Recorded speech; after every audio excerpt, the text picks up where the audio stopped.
bahwa segala bentuk pembangunan peradaban adalah mustahil tanpa pembangunan diri. Menjadikan diri merupakan esensi dari setiap transformasi. Segala bentuk perubahan dengan demikian harus disandarkan pada pembentukan setiap kedirian.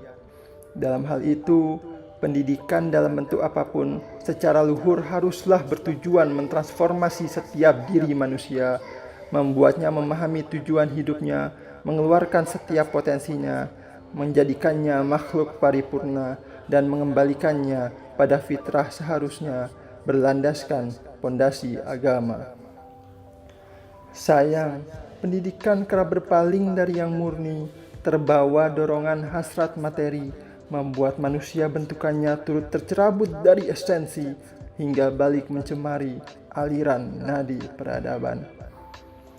Tak heran, abad 21 adalah abad penuh enigma, di mana banyak fenomena baksi malakama jika bukan dilema dari kemajuan akal manusia.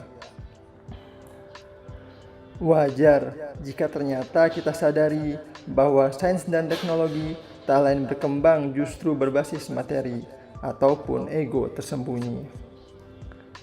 Ini adalah era deklinasi, di mana setiap moral berbasis hasrat hewani, kebebasan menjadi prinsip inti yang semua dasarnya kembali pada masalah setiap diri yang gagal memahami, bahkan sekadar untuk apa ia mati.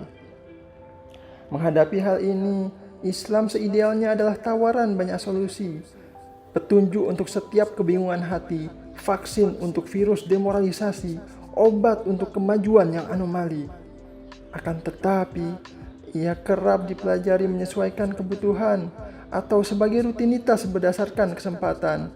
Kajian melimpah, namun terpisah-pisah, sedang ilmu sendiri memiliki keutuhan yang perlu mendapat pemahaman secara terstruktur dengan keruntutan.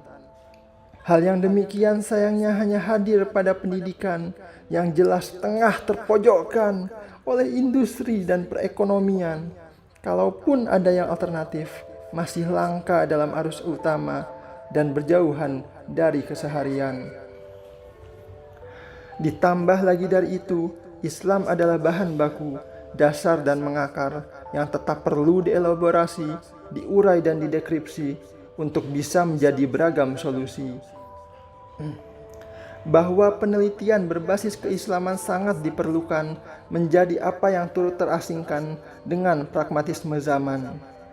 Sedang setiap diri yang pada dasarnya punya potensi akhirnya mengembangkan ilmu tanpa dihadiri oleh prinsip agama yang kokoh di hati.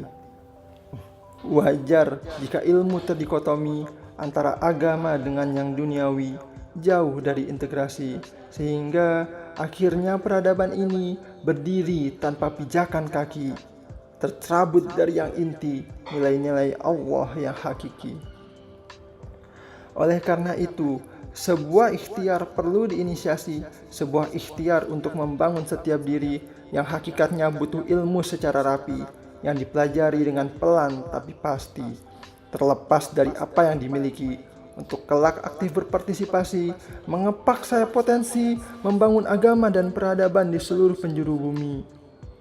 Ya, selayaknya mereka yang berdiam diri di serambi Masjid Nabi, pelan mempelajari hingga kelak memberi arti pada lingkungan yang mereka singgahi. Itulah Ashabul Suffah, penghuni Suffah, tempat mereka yang berhasrat belajar bersinggah, meski iman baru berkualitas hijrah. Suffah juga rumah segala diskusi, tempat berpikir mencari solusi, tempat masalah umat terselesaikan, sebagaimana masjid adalah pusat peradaban. Maka dari itu, kami yang bertanda tangan di bawah ini menjadikan Suffah nama ikhtiar ini, ikhtiar untuk membangun umat mulai dari diri, sehingga pada hari ini tanggal 1 Muharram 1442 Hijriah dengan nama Allah Subhanahu wa Ta'ala, kami membentuk sebuah lembaga dengan nama Institut Suffah yang bertujuan untuk 1.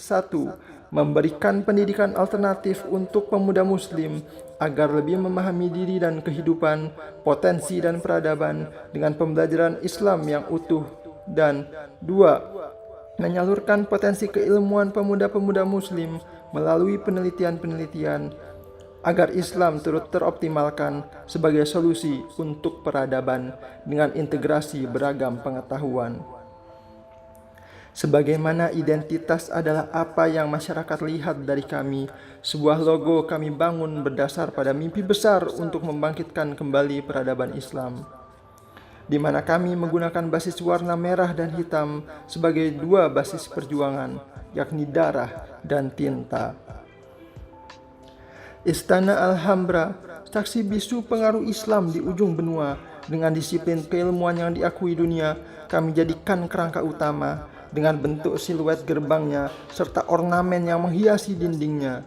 Kata sufah kami torehkan dengan aksara kufi murabba dengan ciri khas bentuk kubusnya, simbol bentuk Ka'bah yang mulia sebagai pertanda bahwa kami hanyalah hamba dari Yang Maha Kuasa, Allah Ta'ala. Demikian pernyataan luhur dan ikhlas dari kami. Hal-hal rinci terkait hal ini akan diatur sedemikian rupa melalui dokumen-dokumen pelengkap lainnya. Semoga Allah Subhanahu wa Ta'ala senantiasa menyertai setiap langkah-langkah tulus ini. Bandung, 20 Agustus 2020. Atas nama pendiri-pendiri.